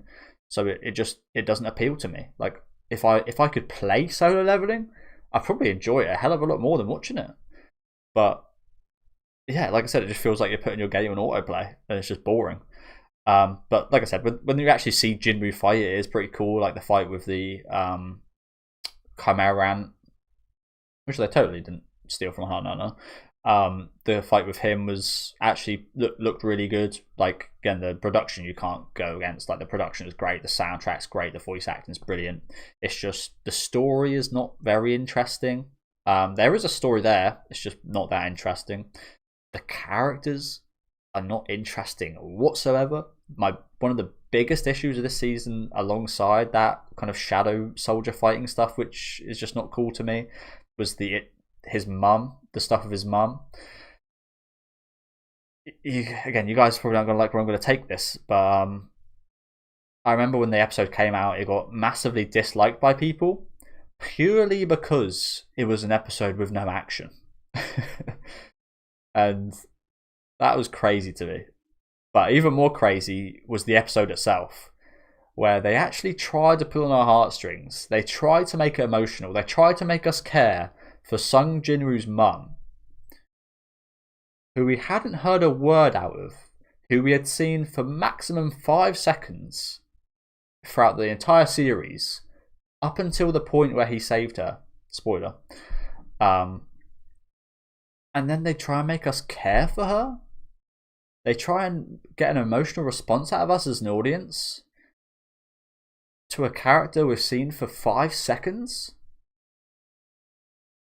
It just felt too quick to me. Like, I feel like that should have been an end goal type deal for this show. No, that should have been where the show maybe ends. We should have had some scenes maybe with her before we saved her to make us care for the lady, to make us feel any kind of emotional impact. I know for a fact some people did get emotional about it, but I think what those people have done is probably put their own situations on the show, if that makes sense. Because like what we actually saw from the show was nothing. We got nothing to do with her. We never saw her. We never saw him visit her. Maybe once for a couple seconds, but that's it. She never said a word. We didn't see any flashbacks or backstories with her. She was just the mum we'd done all this to save. And then you try to make me feel emotional. And now, like, where's the story go now? What's the point of him leveling up now? It's just like, that episode specifically was crazy for me. I hated it. I hated the fact that they expected us to feel something. And like they try to tug on our heartstrings, and what would have been a very emotional moment of like saving your mum from this life-threatening disease or whatever it was. But it felt like an afterthought. It just felt like, oh, you know what? Let's try and make it emotional. I really didn't like that. Really didn't. But yeah, as I said, like the side characters are just awful. The main characters got more uninteresting as the story progresses. Like this season was much worse than the first one, because the first one, in the first 3 episodes, there was actually some progression with the main character. We saw him change, we saw him evolve, and unfortunately he kind of devolved into just being this very boring, generic, standard, hard-boiled main character. And yeah, just it doesn't interest me. Sorry for going on such a long talk. But yeah, really not good. I will give it its props. It has a story. It's not like it doesn't have a story. I know that's a big complaint. People say it has no story. It does have a story. It does have good production. It does have good voice acting. Like everything surrounding the show is great, apart from the characters. That being said, it still goes C tier.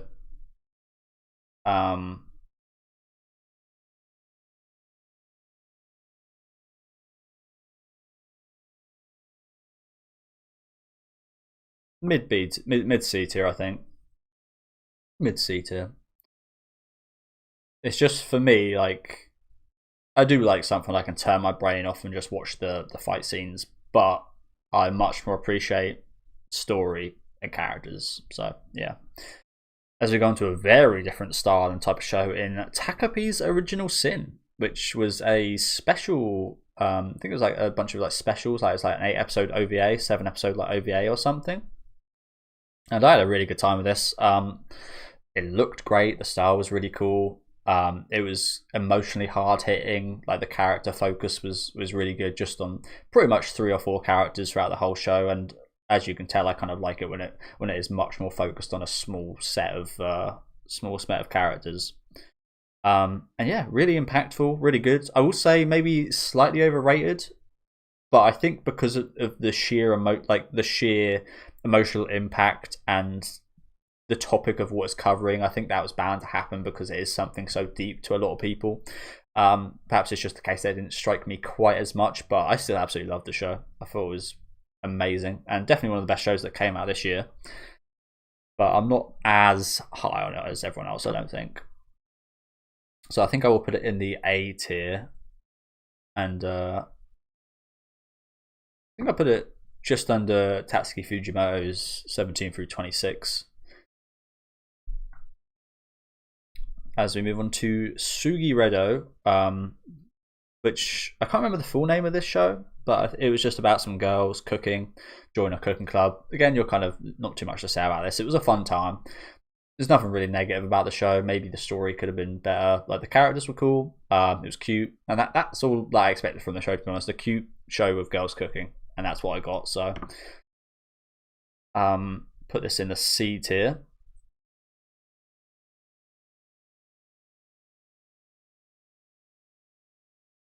I'm gonna put it just under Solo Leveling, I think. As we move on to another one that's going to be quite controversial, To Be Hero X. Whether it should be even involved in this list is another topic because I don't think it is an anime per se, but or that's the thing. I don't really care. I know this is not from Japan. Does that make it anime or not? I don't really know. I don't really care. I'm going to be including it here because I did watch it. And I liked this initially. I thought it started off great, like a really interesting concept. It felt a bit like The Boys, but just like a bit teetered down in Chinese. And yeah, really cool start. But I ended up dropping this show. And the reason I dropped this show is because it felt quite repetitive in terms of it felt a little bit predictable in terms of like what's coming up next. It's like, oh, we're going to have another 2 or 3 episodes focused on another hero that ultimately kind of leads up to this thing that seemingly it doesn't have too much impact for. And yeah, that's why I dropped it. It was just kind of losing its impact on me after like the 4th or 5th set of heroes we went through. It's just like another set of heroes that I've only got 2 episodes with, and then they're going to be binned off for the next set of heroes. So I didn't like that aspect to it. I did hear that it ended really well, so it was a bit of a shame I dropped it where I did, which was like episode 16 or 17, I believe. Because I heard the ending was great, but I didn't get there, so I can't comment too much on that. Apologies, guys. But honestly, again, the first 2 or 3 stories I thought were really cool, interesting, different. But yeah, just end up getting a bit repetitive for me, unfortunately. I can still appreciate though, it looked great. And they stopped doing the kind of change in animation where it went from like 2D to 3D, which I didn't like too much as well. But yeah, the more, it just felt like every time we got a new set of characters, I cared about them and the story a little bit less. And that just kept adding up and adding up. Maybe I just needed a break, and then if I come back to it, maybe I'd enjoy it a bit more. So this one's probably one that could be changed in the future. But even saying that, I still had a pretty decent time with what I did see.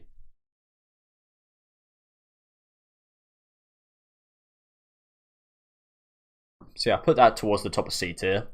I know that's a lot of people's one of the favourite things a lot of people watch this year. So yeah, it's just a bit of a shame I couldn't quite get to those ending episodes. As we move on to another anime I finished yesterday, the winter arc of Undead Unluck, which it's going to be a hard one to rank because it was just a 40-minute kind of special. But I liked it. It wasn't anything fantastic, I don't think, but it was good. I don't really have too much to say, to be honest with you. It was just a good special. Like, it added to the story. The fight scenes were fantastic. The end felt a little bit kind of rushed. It just felt like, oh, we got to add Andy and Fuko in there just because people have got to see Andy and Fuko. Other than that, it was good. Nice bit of backstory for Billy as well. Wasn't amazed by it, but I had fun. Put it in the...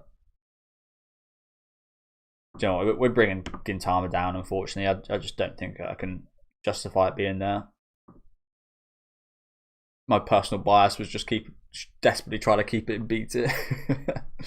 But yeah, we'll put Undead Unluck the special top of C tier. I think that's fair.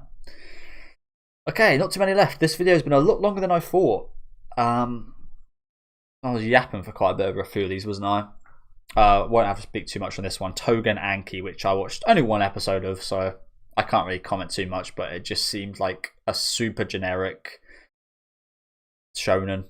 Nothing special. Like, it was pretty badly written from that first episode. The power system seemed pretty cool to me, but I just knew after 1 episode that I wasn't going to like it, so I just dropped it. So yeah, can't really say too much about it. I put it C tier, bottom of C tier, but I didn't really give it a fair shot, so yeah. As we move on to My Hero Academia Vigilantes, and you guys know whenever I talk about this, I always bring up the fact that this really feels like the start of My Hero Academia main series. It has that kind of carefree-ish vibe of innocence and really captures that kind of season 1-2 vibe of My Hero Academia really well, I think. I really like the main character, Crawler. I like all the characters that are introduced in season 1, to be honest with you. And for a spin-off, it's one of the strongest spin-offs I've seen. I spoke about Gintama earlier, not being too great. I remember the Konosuba spin-off not being very good. And yeah, it's usually the case that I'm not a massive fan of these spin-off series, but I think this is actually a really good one, and this could be like the future of the My Hero Academia franchise, to be honest with you. Yeah, I had a really good time with this. I think I'll put it. Hmm, just below Undead Unluck, I think. No, you know what? I think it goes in B tier actually. I think I put it at the bottom of B tier. I think that's fair. Oh, that's bad timing. The opening for Takabito Genzai has just come on. Okay, another one that is going to be very controversial actually. Windbreaker. Now this is another season that had so many varying opinions. People hating it. Unfortunately, one of the main reasons people did hate it was because of the character introduced. I forget her name, but it was the again, excuse my terminology. I'm just gonna look it up. I'm just gonna look it up so I don't make any mistakes.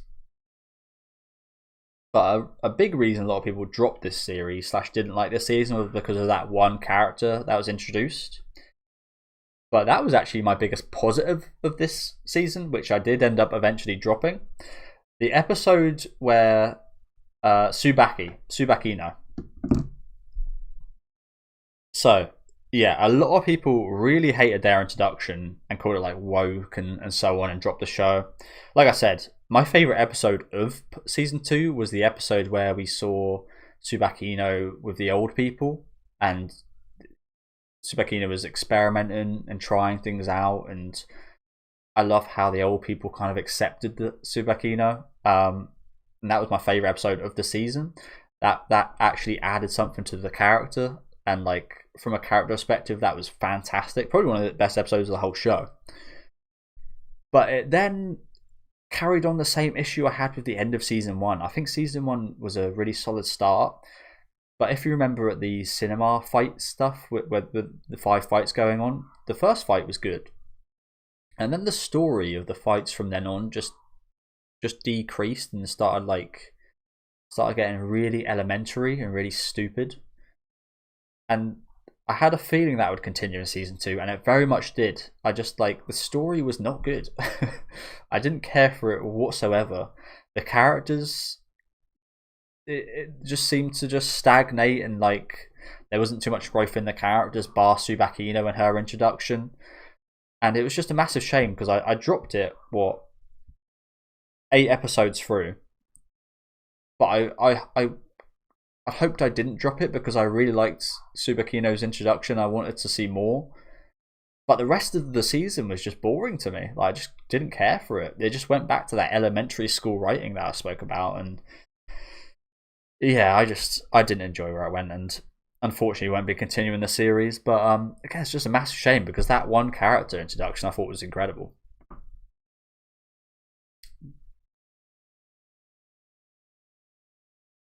So yeah, C tier. I mean, the signs were there that it would turn into a very elementary written, poorly written series from season 1, but I was hoping that wouldn't be the case. Yeah, we'll put it C tier. Whereabouts in C tier?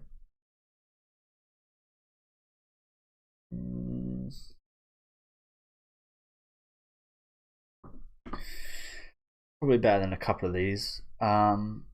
Put it there, just below Star Brighter Than the Sun. Okay, not too many left. I'm not sure why Gachi Akuta is so low. That starts with a G, but whatever. I've got Witch Watch, which I thought was alright. The author for this series is a bit of a shame for me because I want to love his work because he did work on Gintama, but I've never truly loved any of his work. I've seen Sket Dance, which, as usual, Japanese comedy, very hit or miss. Very hit or miss. Same with Witch Watch. I think the first part was quite strong. The second half of the season, there was more episodes that I didn't care as much for. A lot of the comedy in this series is really not my style of comedy. I really didn't enjoy a lot of it. For a comedy show, I didn't find myself laughing too much. I think the romance is decently done, to be fair, but Yeah, it's more so like the best segments of the show for me were the kind of wholesome segments with the cat girl and her turning into a cat. Like they were my favorite parts, and they shouldn't be my favorite parts. Like I should be laughing at the comedy where I'm kind of not. So I think the opening done wonders for this series, is what I'll say. The first opening of the series was incredible, but as a whole, it's really not that good. To be honest with you guys, really not that good. And it feels bad to say that because I want it to be good. It's got a cool concept. It just kind of doesn't make me laugh. So yeah, I'll be putting this in the C tier. I did enjoy it more than Windbreaker. Although, like I said, like the episode like Tsubakino, like that episode in Windbreaker probably beats out quite a lot of these other shows just by itself. But the rest of the episodes were just crap. So yeah. So then got another one I won't spend too much time on called Your Former, which I watched I think 2 or 3 episodes of. And then I heard from people that it skipped an entire volume. Not just a volume, it skipped the entire initial volume of the show. Like the entire introductory initial volume of a whole show. Which is just like the stupidest thing I've ever heard. Like, can you imagine sitting at a boardroom and going, okay, so what shall we adapt into the next TV show? We'll adapt Your Former. And do you know what we'll do with Your Former? We won't adapt the first introductory volume that eases people into the show and introduces characters. No. We'll start from the second one. Like, how do you come up with that shit? Who comes up with that? I really don't get that. This was one of the worst shows I watched, just purely based off that. Just purely, like, it might not have been a bad show. Like, I only watched a couple of episodes. But just off the fact that you start out your show with us expecting to know all these people and like, makes no sense to me. Where in the D tier is this going to go, though? I don't know. Probably the bottom, because it's not. I don't know if you can call this a story, because it has no start. So yeah, we'll put that D tier. I then got one of the anime that probably grew on me the most from all these, Yano-kun, or Yano-kun's Ordinary Days, which I started out, I liked it. It was alright. I thought it would, again, be another kind of mediocre, generic romance anime, but it had an interesting twist with the character being a bit clumsy. Pretty standard twist. But I really enjoyed this. This really grew on me as the season went on. Like, the relationship between Yano and I forget her name now. No, it's not going to come to me. But yeah, the main relationship in this I thought was really good. Like, the progress that made throughout the season was like at a very good pace, at a steady pace, not too slow, not too fast, which is very easy to mess up. I would say the side characters are pretty fun. They're not massively. They're not like a massive part of the show, but they're fun when they're involved. And yeah, I just kind of dig the vibe of this show. It's another one of these ones that it's like it's an easy watch, but this is even better than an easy watch. This is like an easy watch and a wholesome and nice and actually pretty good watch as well. So this one is one of the ones that surprised me the most. And henceforth we'll be going towards the top of C tier, I think.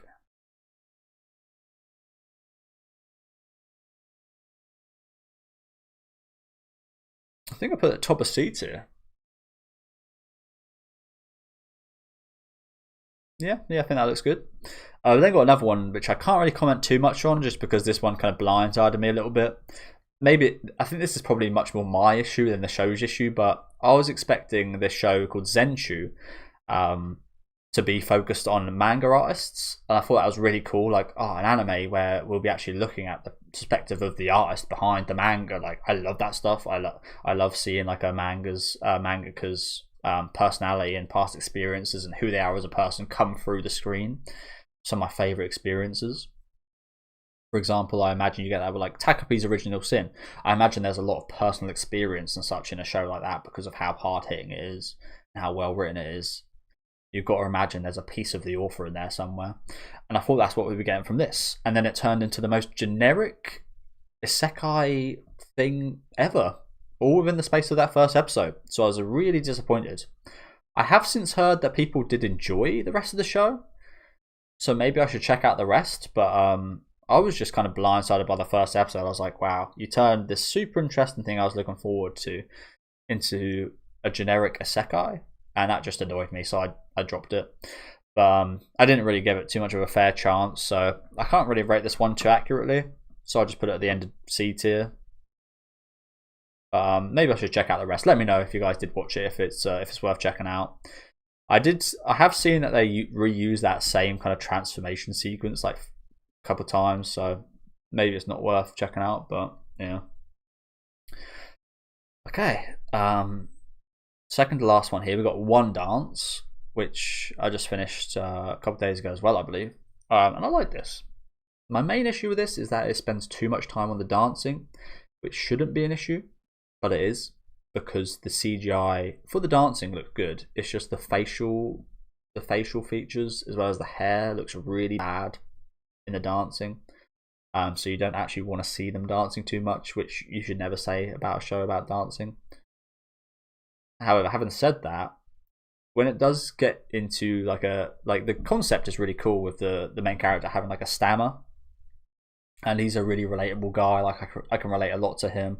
I love the cast, like Wonder, for example, and the girls like On, Iori. They're all great. Like the actual kind of characters and story of the show is really good. It's just, again, like there's a lot of dancing in the show, and the dancing doesn't. It's like the worst part, and it shouldn't be. So it's a bit annoying.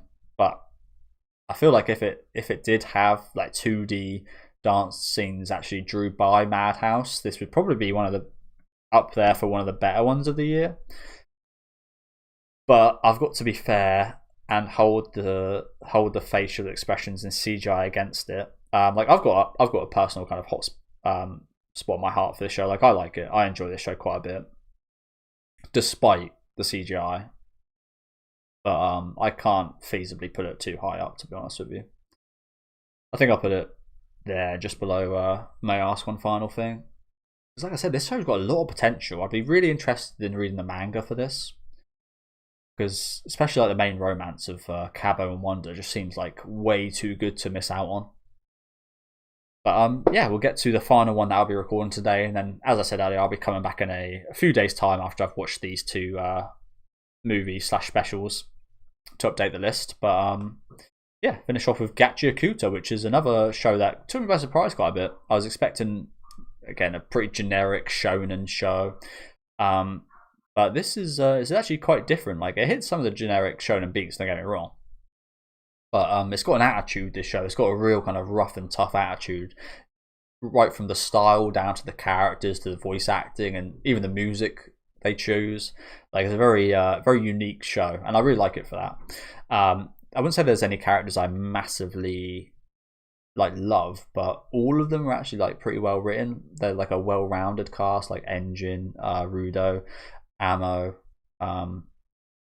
There's good like Zanka. There's things I love about each character, but there's also things I don't care about too much. Even like the villains, like Jabba, like I hate that guy, but I kind of love that I hate that guy. Like they've done a good job making him fucking horrid. And yeah, this one took me by surprise. Like I really enjoyed this. Some of the songs are pretty hit or miss. Like there's some stuff here that I like that I listen to. I'm just like, oh, what the hell am I listening to? And then there's some that are like, fuck yeah, oh, that sounds fucking awesome. So yeah, I like this overall. Again, it's not totally amazed by it, but certainly one of the better shonens I've seen this year. I think I did prefer it to Dandadan Season 2, to be fair. The action does look incredible as well. Like I said with the style earlier, the style is just very, very different.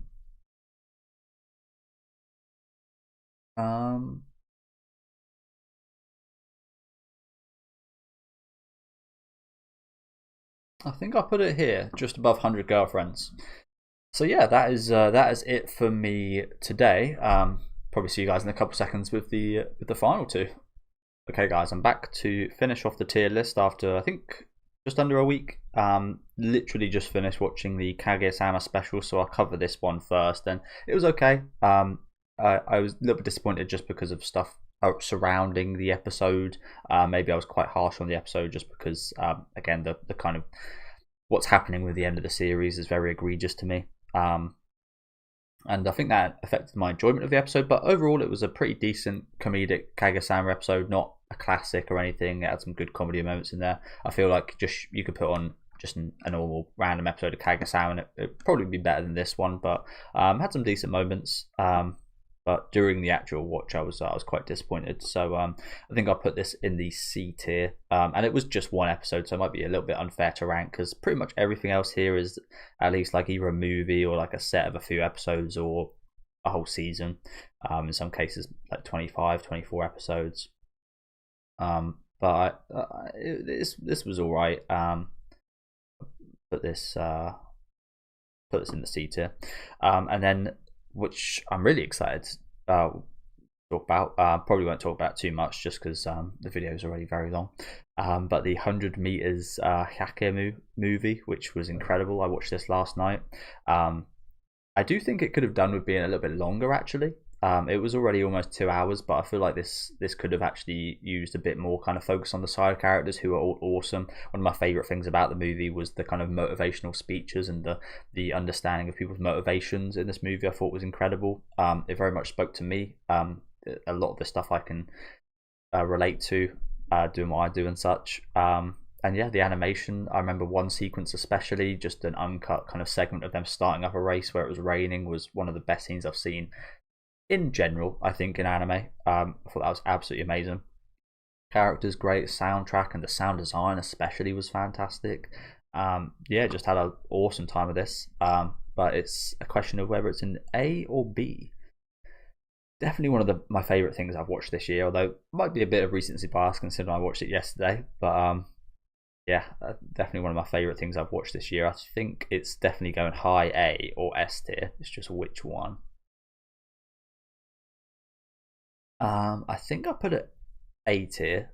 I don't think it was quite as good as the anime in S tier. Although I think this and Reze were definitely the best anime movies of the year. Although I haven't actually seen Demon Slayer yet, so not sure when that's coming out, to be honest. I think I'll put it top of A tier. I think that's fair for this. If you guys haven't checked out and you liked Orb, for example, it's a little bit different to Orb, but kind of similar in terms of like a character aspect and like a philosophical kind of aspect. It's quite similar. So yeah, definitely check out if you haven't seen it. And thank you guys for watching the video. Finally got around to finishing it off. Yeah, it's been a pretty good year. I was actually thinking I'd have a few more anime higher up on the list, to be honest with you. I'd say C tier is like a 5 or 6 out of 10, maybe 6 or 7 in some cases, especially on a personal kind of bias level with like Gintama and such, for example. And then it just kind of goes up from there. But I was expecting a few more anime in the S tier, to be honest with you, because I thought it was quite a strong year in general. But I guess this is just how it's kind of split out. Like if I was to order these by ratings, there probably would be a bit more higher up. But this is just kind of relative to how I feel about them in comparison, if that makes sense. But yeah, pretty good year in general. Next year, the start of next year is looking absolutely incredible. So can't wait for that. If you guys do want to catch up with any of my reactions to any of the anime that are going to be airing at the start of next year, please do. It's way too many to mention. Way too many to mention. But yeah, let me know what you guys thought about the list in general in the comments. Let me know what you guys where you guys would have ranked some of your favorites or least favorites of the year. Leave a like on the video if you guys did enjoy this one, and subscribe to the channel if you do want to keep up to date. And I'll be back next year, or maybe some way partway through the year, because I do like doing these tier list videos. Be back guaranteed next year with the 2026 wrap up. So see you guys then, and have a good rest of your day, guys.